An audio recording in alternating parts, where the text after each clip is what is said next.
Je crois que je me suis pris l'une des plus grosses claques et leçons de vie des derniers mois, voire des dernières années. J'ai passé 20 heures aux urgences. C'était pas du tout prévu, bien entendu. Mais surtout, j'ai eu, pendant ces 20 heures, tout le temps de passer à travers plein d'émotions et de revoir complètement mon rapport à la vie, mais aussi à mes projets. Et aujourd'hui, j'ai envie d'en parler. J'ai envie de faire un format Game Entrepreneur Story, où je raconte des anecdotes de mon parcours d'entrepreneur, mais aussi de vie. Format dans lequel je partage vraiment une expérience sur le terrain. Et là, ça va être une expérience qui a été pour le coup désagréable, mais surtout qui m'a fait beaucoup réfléchir dans un contexte qui est beaucoup plus proche. D'habitude, dans ce format, je parle d'expériences qui datent de plusieurs mois et surtout de plusieurs années. Et là, j'ai eu envie vraiment de partager ça. Bien entendu, je vais raconter ce qui s'est passé, vous parler des différentes émotions par lesquelles je suis passé, les peurs, les doutes, les inquiétudes et pas mal d'éléments qui sont liés à mes faiblesses, parce que j'ai affronté des vraies peurs et des vraies faiblesses que j'ai dont je vais vous parler. Je vais me rendre vulnérable, mais surtout, avant de commencer et de vous raconter tout ça, il est important que vous compreniez que je suis un privilégié, vraiment, en tout cas pour le moment, et que si je peux en parler, c'est déjà que ça va.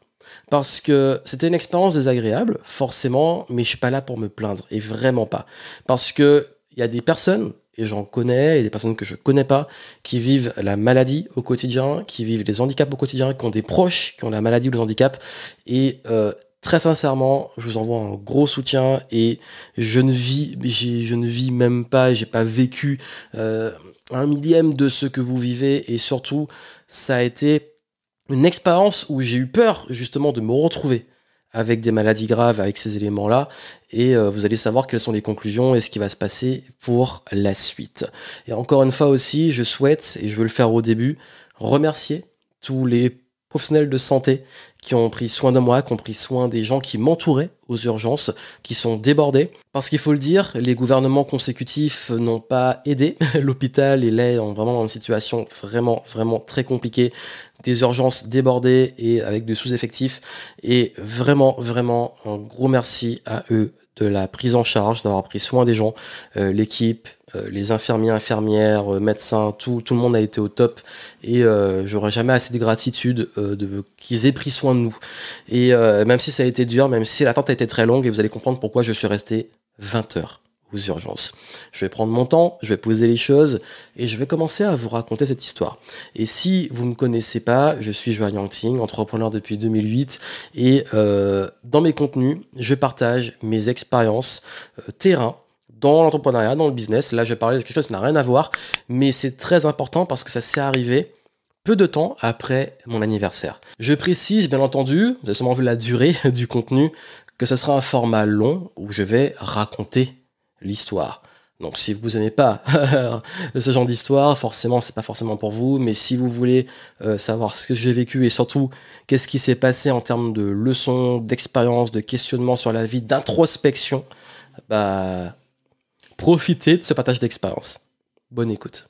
À mon anniversaire, donc début février, j'ai partagé un contenu sur 35 leçons de vie pour mes 35 ans et j'ai parlé à quel point la santé était au-dessus de tout.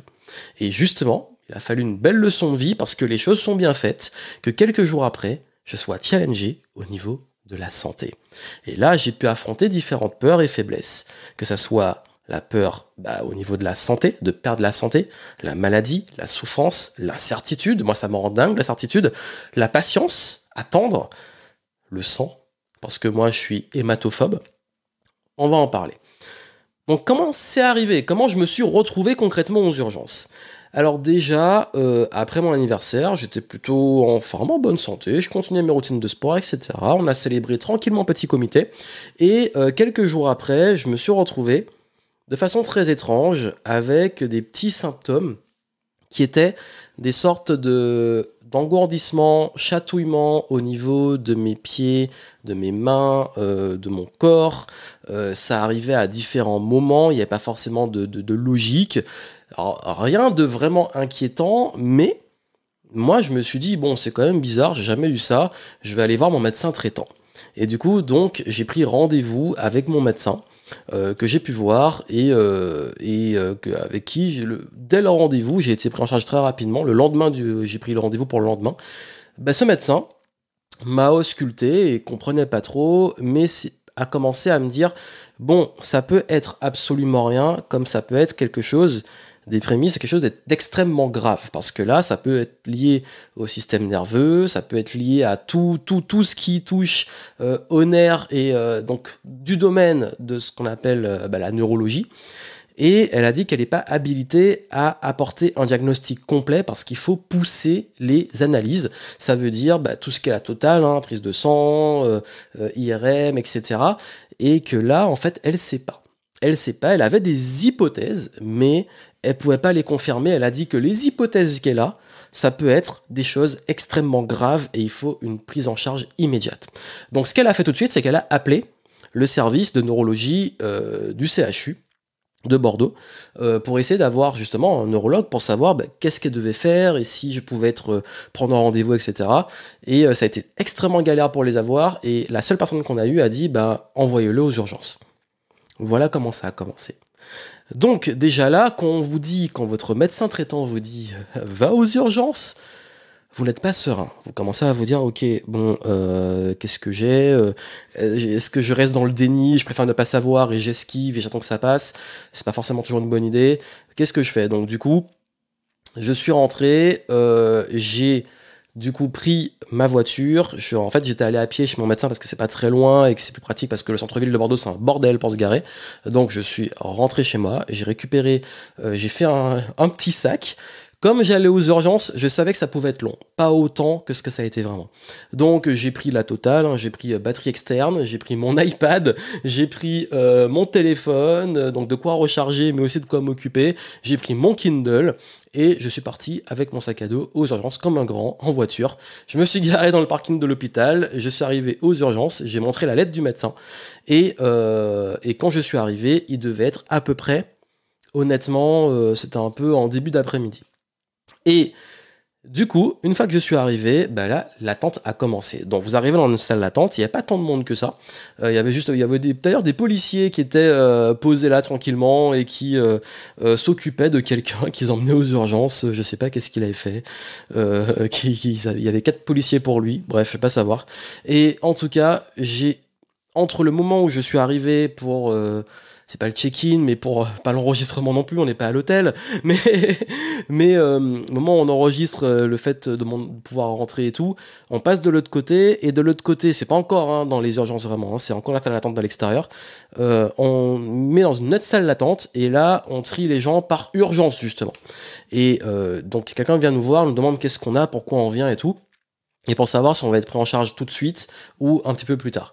Et donc, forcément, dans mon cas, ils m'ont dit que c'était pas une urgence forcément, parce que j'allais bien, en vrai j'étais en très bonne santé, à part ces symptômes un peu bizarres. Et après j'ai attendu, j'ai pas eu de nouvelles, et j'ai attendu là pendant à peu près 2 heures, 2 heures et demie. Et au bout de 2 heures et demie, il revient nous voir et il dit, en fait, je demande, qu'est-ce qui se passe, qu'est-ce que je dois attendre vraiment, est-ce que je suis prioritaire ou pas à partir de maintenant, enfin comment ça va se passer? Il dit, je ne sais pas, il y en a pour des heures, il savait déjà, mais par contre, les médecins veulent vous voir, parce qu'il va y avoir un médecin pour avoir la confirmation, parce que c'est un interne, et ils disent, ils veulent vous voir parce que ça peut être extrêmement grave, comme ça peut ne rien être. Donc déjà, l'incertitude et le stress commencent à monter. Et quand on vous dit que ça peut être très grave, vous commencez à imaginer le pire. Je commence à aller voir les symptômes. Le pire truc à faire, ne faites jamais ça, allez voir les symptômes sur Doctissimo, sur les forums, voir ce que c'est. Donc déjà, j'ai imaginé tous les pires trucs possibles. Mais vous allez voir qu'il y avait pas mal de rebondissements dans l'histoire. Donc du coup, ok, j'attends, je sais plus combien de temps, et je finis par rentrer. Je crois que le moment où je rentre dans les urgences, donc on me prend en charge vraiment, j'arrive en début d'après-midi, là on est en fin d'après-midi. Donc ça veut dire que j'ai passé presque 4-5 heures, voire plus, en salle d'attente. Donc là, une fois que vous rentrez, on prend vos signes, on va dire de base, vitaux, rythme cardiaque, température, et puis la glycémie. Donc déjà, je me fais charcuter le doigt, ça fait mal ce truc. Non, vraiment, je suis pas du genre, j'ai le tatouage, je suis pas du genre à être, voilà, chipoté pour la douleur, mais ça m'a fait super mal, je sais pas pourquoi. Bref, ça devait être le stress et le fait que bon, il y a du sang et ça commençait déjà mal parce que moi je déteste le sang et tout de suite on me prend la glycémie, on me fait un trou dans le doigt, bref. Et là je rentre et c'est là que l'aventure commence vraiment.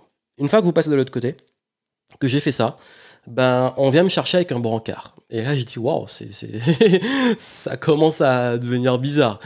Et là en fait on me met sur un brancard et j'arrive dans un couloir super long, et là, je vois plein de personnes sur des brancards qui sont alignées. Et là, je comprends ce qui m'attend. Je comprends que je vais rester très très très longtemps sur ce brancard. Donc vous arrivez, hop, je me mets dessus, j'ai mon petit sac, je suis encore pour le coup en vêtements comme je suis arrivé.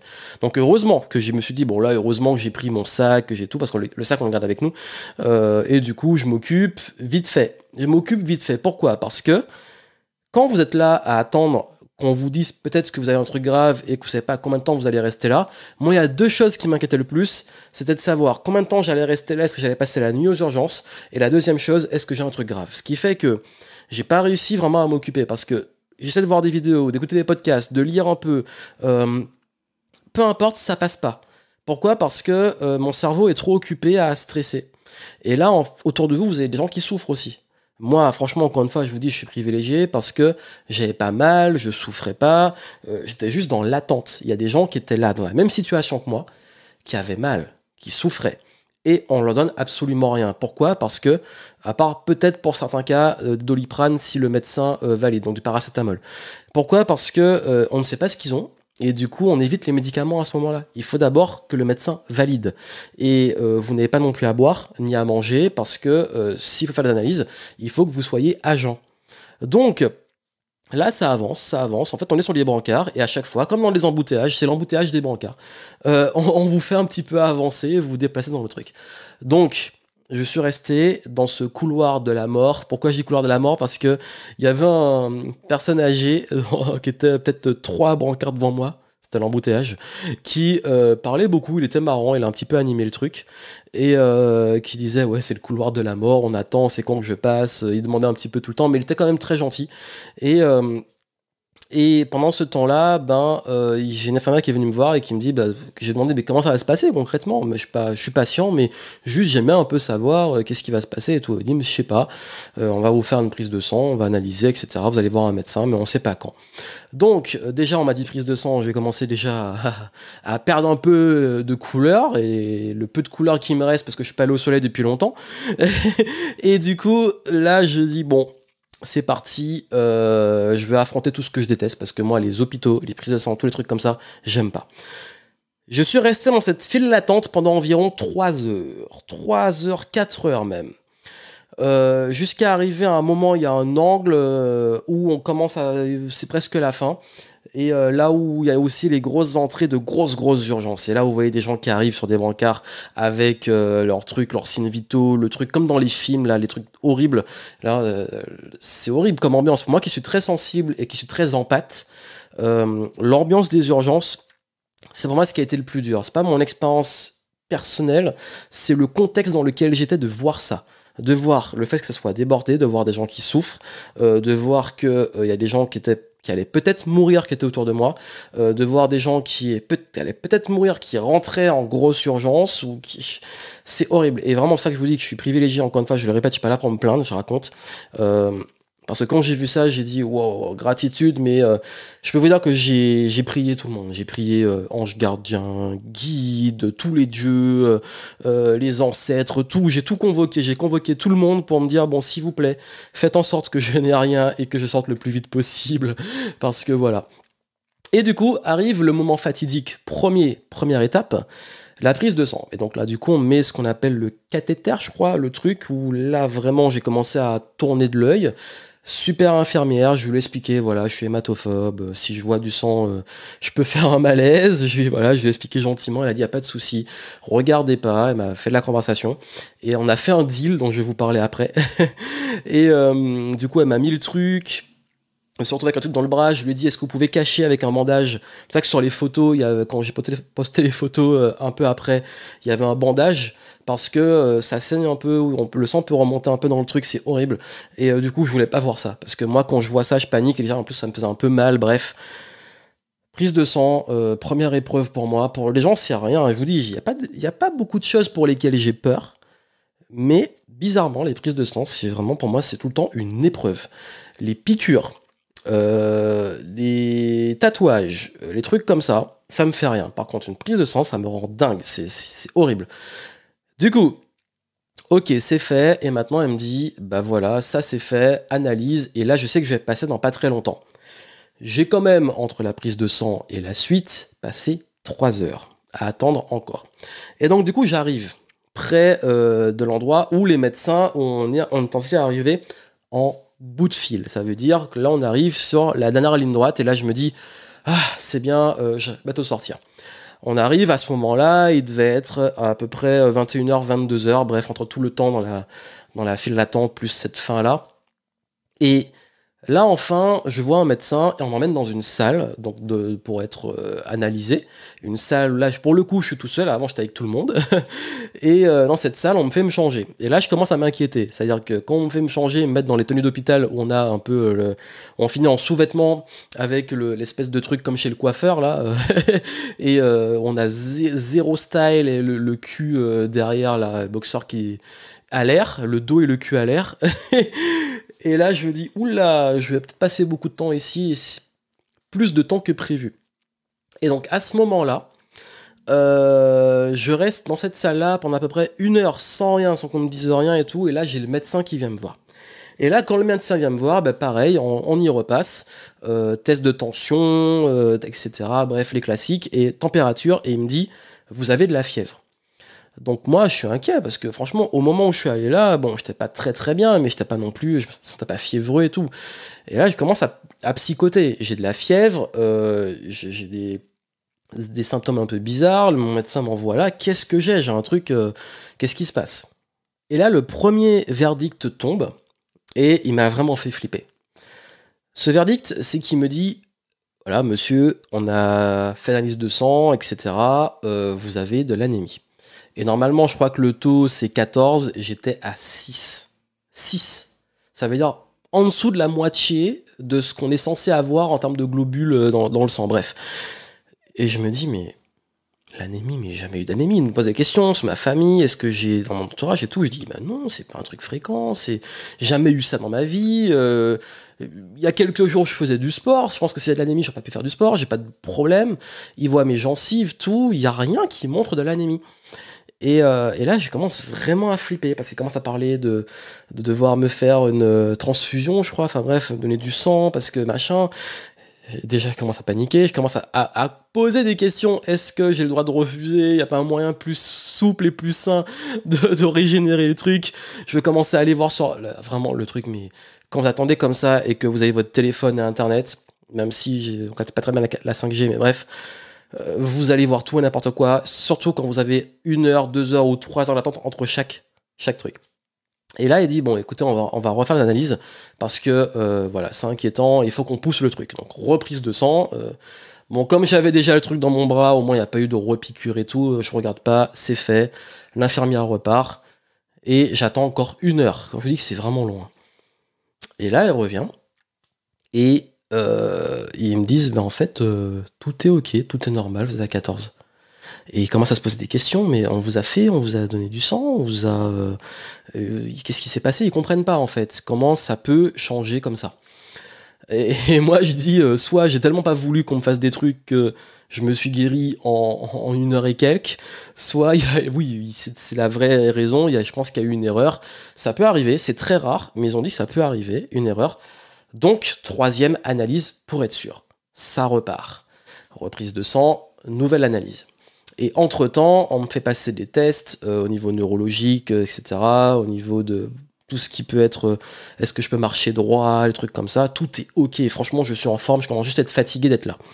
Et là, je suis là quand même depuis... je suis arrivé en début d'après-midi. Là, on commence à être pas loin de minuit. Donc, c'est pour vous dire que je suis là depuis un moment. Et à ce moment-là, Du coup, quand ils reviennent, troisième verdict, tout est ok. Bon, bah c'était une erreur et tout va bien, mais par contre on repart de zéro. Donc essaie de comprendre. Mais il dit, mais en fait ils comprennent pas et tout. Donc du coup là, à ce moment-là, on m'envoie dans une nouvelle salle où j'ai passé le plus de temps. Cette salle, c'est une salle où on met les gens avec des espèces de, je sais pas comment on appelle ça, des paravents, bref, tous à des lits, enfin brancards alignés avec des paravents entre les trucs, avec majoritairement des personnes âgées autour de moi. Et là, je comprends que je vais rester peut-être la nuit. Et là, je commence à me dire, ah ouais, je vais rester là longtemps et je continue de psychoter. Et pendant ce moment-là, j'ai attendu peut-être 2 heures. Donc, je crois que minuit est passé. On arrive peut-être à 1 heure ou 2 heures du matin.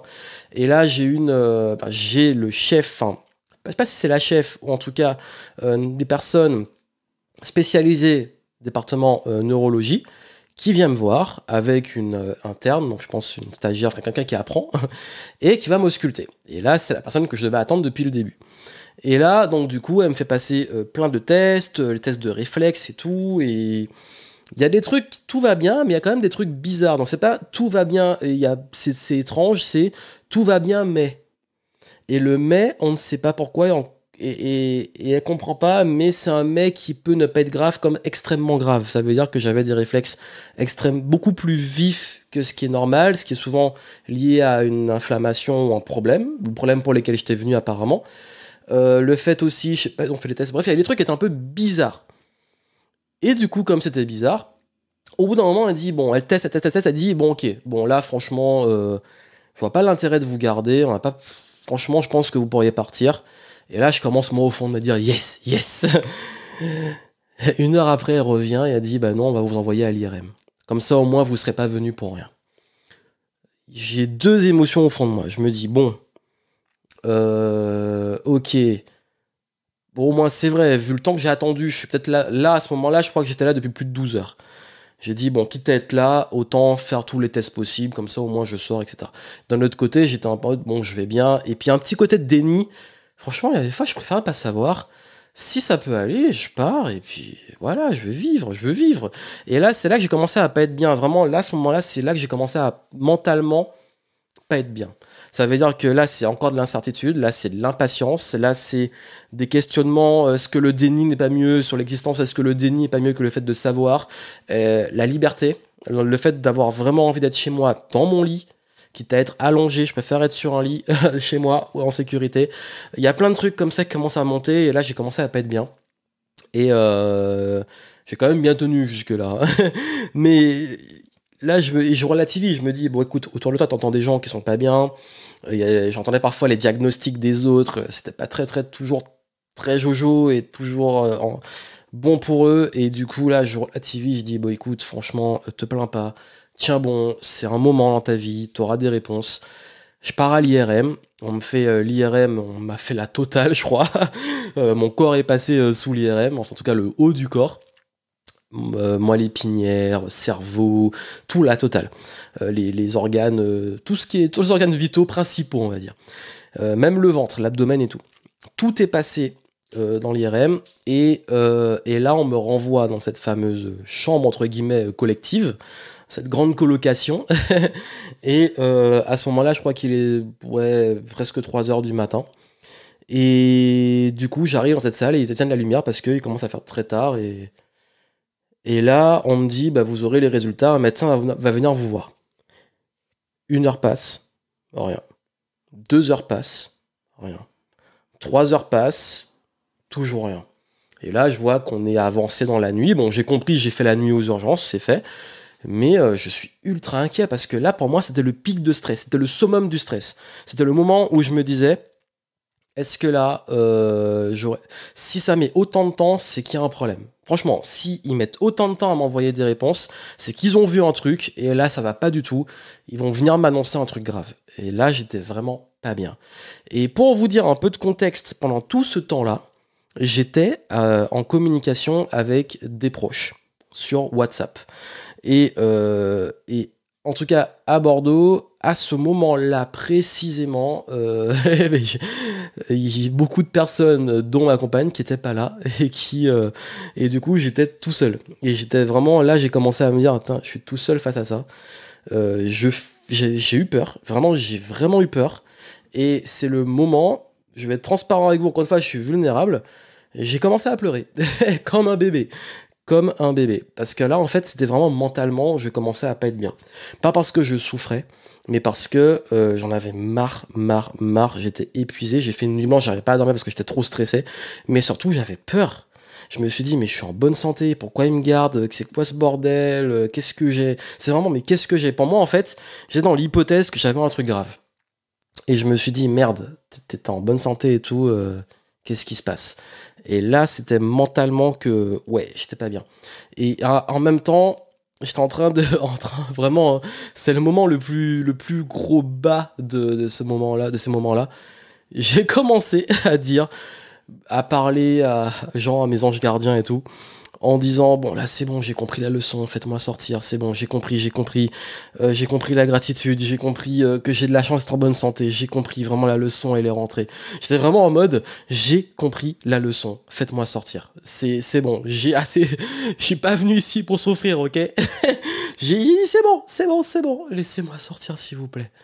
Et vraiment j'avais qu'une envie, c'était sortir. C'est sortir et franchement, je crois que je m'en foutais de savoir si j'avais un truc ou pas, je voulais juste sortir. J'étais terrorisé par le fait qu'ils me disent j'ai un truc grave et vous allez être hospitalisé. Vraiment, je voulais pas. Et j'ai quand même demandé à l'infirmière et j'ai dit bon, là, en fait, ça fait plus de 3-4 heures que j'ai eu l'IRM, j'ai pas de nouvelles, qu'est-ce qui se passe? Et là, elle m'a dit je sais pas, on n'est pas trop au courant, elle allait regarder pour moi. Et là, elle revient me voir et elle me dit ah ben en fait, on attend que le chef du service de neurologie analyse vos radios, enfin l'IRM, pour donner des conclusions et savoir quelle va être la suite. Et là, je me dis, mais. Et là, je psychote encore plus. Je me dis, mais attendez, si il faut qu'il se voit le chef, le boss, voit mon truc, c'est qu'il y a un problème. Et là, j'ai dit, mais vous savez, est-ce qu'il y a un souci, etc. Elle dit, je sais pas vrai, je sais vraiment pas.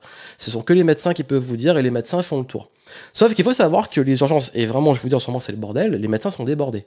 Ça veut dire qu'ils s'occupent de plusieurs patients, dont des urgences, et du coup, c'est quand ils sont dispo. Et comme moi, j'étais vraiment pas la priorité, bah, je suis resté là jusqu'à à peu près, ça a commencé à bouger à 7 h du matin.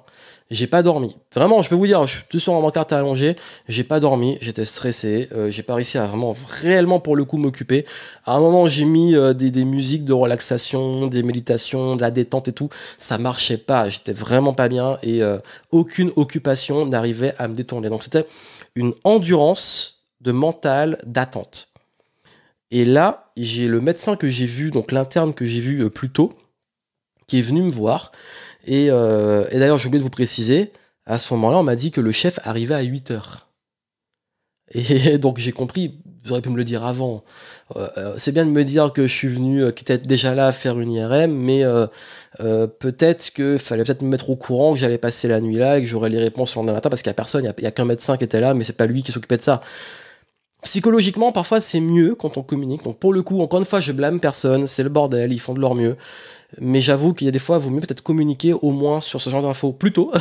Parce que l'attente, elle est horrible. Au moins, si on a des réponses, je sais, ok, j'attends jusqu'à 8 h. C'est horrible. Je prends sur moi. Je sais que j'ai une deadline.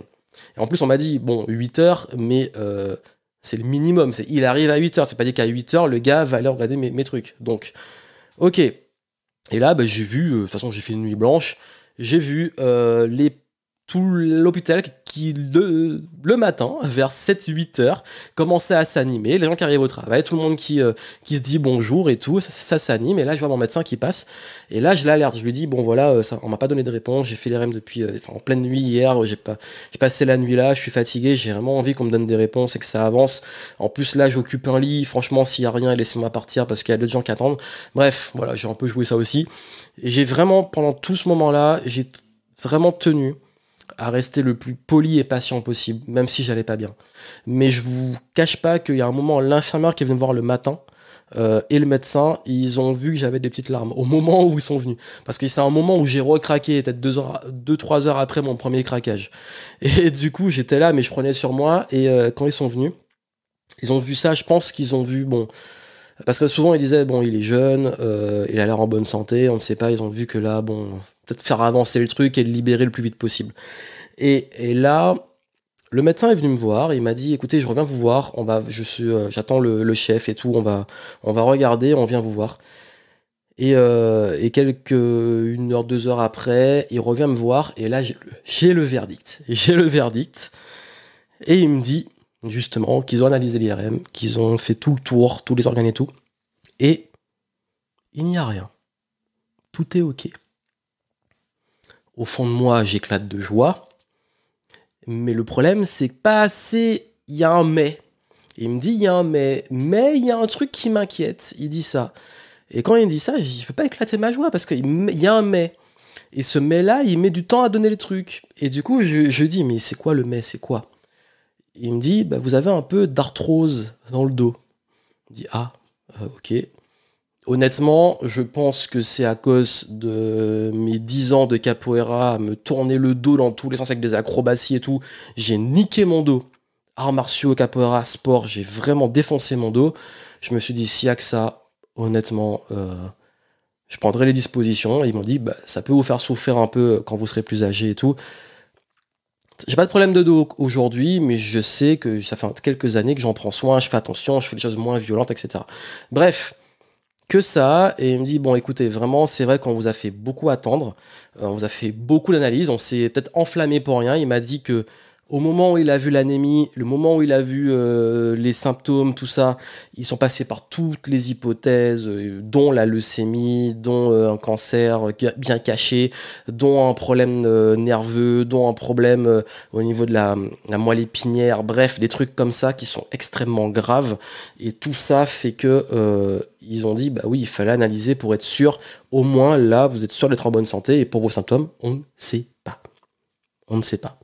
Et encore aujourd'hui, je ne sais pas. C'est passé. C'est passé, on ne sait pas. Ça peut être un moment où j'étais un peu engourdi, ça peut être un passage. Bref, il y a tellement de trucs, de raisons, mais je suis en bonne santé. Et là, il m'a dit, bah écoutez, on va vous laisser sortir. Donc là, je suis content. Matinée, et je peux enfin quitter les urgences, me rhabiller. Trop content. On m'enlève le truc au bras. J'avais assez mal, je sais pas si c'est psychologique, mais j'avais très mal au bras à cause du cathéter, mais je crois que c'était vraiment psychologique. Et du coup, bah, je suis parti, on m'a demandé si quelqu'un venait me chercher. Franchement, bon, j'avoue, c'est pas leur faute, c'est moi. Enfin, ils m'ont demandé, mais après, ils sont passés à autre chose. On m'a pas redemandé, je suis rentré par mes propres moyens, j'ai repris la voiture, je suis parti. Franchement, j'étais en très bonne santé. Si je pouvais pas conduire, je l'aurais pas fait. J'ai pas pris de médicaments, et j'ai pas eu de somnifères ou de trucs. J'ai eu 0 médicament, j'étais juste. En fait, franchement, c'est tellement content de sortir que j'ai cette sorte d'adrénaline, ce truc, ce shot de l'excitation de partir. Donc j'étais en pleine forme. Donc je suis rentré. En plus, voilà, je suis rentré en voiture et je suis rentré chez moi pour dormir. Sauf que j'ai pas réussi à dormir tout de suite parce que j'étais un petit peu bousculé. J'ai pas dire traumatisé parce qu'il n'y avait pas dans la vie. Franchement, c'est pas un traumatisme. Mais ça ruminait dans ma tête. Je me suis posé plein de questions.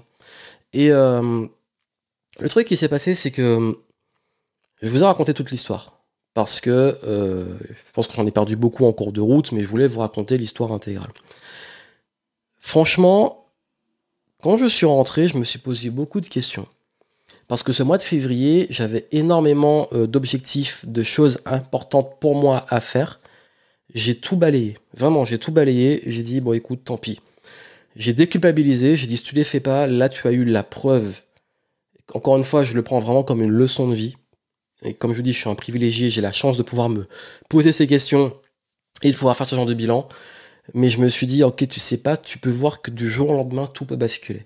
On le sait, je le sais, vous le savez. Par contre, le fait de le vivre, parce que quand je l'ai vécu, j'étais à un moment où tout pouvait basculer en termes de santé. Et c'est le plus précieux pour moi, vraiment, c'est le plus précieux.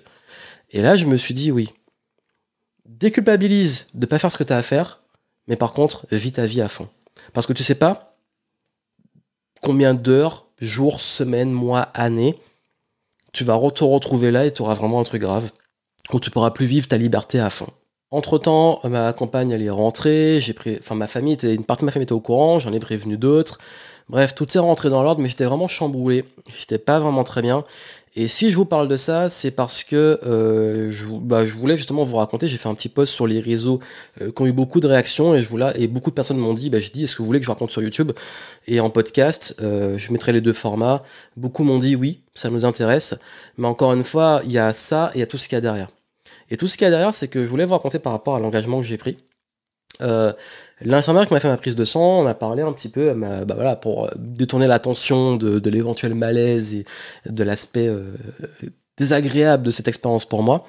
Et on a parlé de voyage, elle m'a dit ce que j'aimais et tout, le voyage et tout, et elle a parlé de mes prochaines destinations. Il y en a une qui est venue spontanément, je vous en parlerai après, et je me suis engagé auprès de ces personnes à faire ce voyage parce que j'ai dit si je sors et que je suis bien, je ferai ce voyage parce que c'est l'un de mes voyages de rêve que j'ai pas encore fait.